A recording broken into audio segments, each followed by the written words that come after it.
na moj YouTube kanal. Danas se nalazim u Crnoj Gori, u Kotoru, pa ću vam ispričati neke stvari o ovom gradu. Grad Kotor je poznat još od doba antičkog Rima i tad je imao naziv Akruvium i prvi put se pisalo o njemu u 168. godine pre nove ere. U sredine 6. veka rimski imperator Justinijan je sagradio ovdje tvrđavu koja je sad poznata kao Stari grad u Kotoru. Inače, Kotor ima jako udoban raspoložaj, nalazi se u jednoj maloj luci, pa to obezbeđuje njemu zaštitu od neprijatelja. U razno dobu Kotor se nalazio pod vlašću Dalmacije, Srbije, bio je napadnut sa strane Turaka. 1389. godine, kad je Srbija pala u Kosovskom boju, Kotor je prešao pod vlast Venecije da bi bio zaštićen od Turaka. I sad može da se vidi u arhitekturi veliki utjecaj Venecije i venecijanske kulture.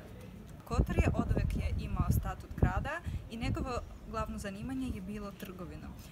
S obzirom da se grad nalazi u portu, puno brodova je dolazila sa svih strana sveta i to je obezbeđivalo konstantnu zaradu novca gradu. 1805. godine grad je otišao Napoleonu.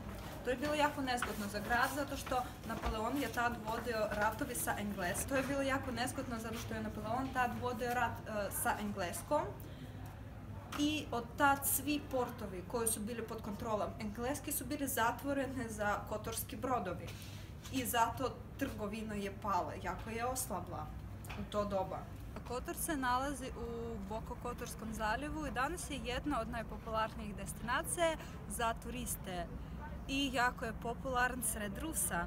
Puno Rusa dolazi ovdje da letuje zbog lepote planina, more, noćnog života, ukusne hrane, druželjubljivih ljudi i tako. Danas puno bogatih Rusa je kupilo ovdje apartmani, vile i stanove i dolaze ovdje na odmor ili da žive. Zato ima puno tabla na ruskom jeziku. Skoro u svakom kafiću može da se vidi meni na ruskom jeziku i skoro svi ovdje pričaju ruski što se tiče osoblja u kafićama.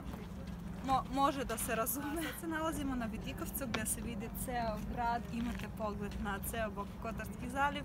Ovdje je jako lepo, preporučujem svima da posjetite ovo mesto, ovaj grad. Hvala vama što ste bili sa mnom u Kotoru, vidimo se u sljedećem gradu i ćao!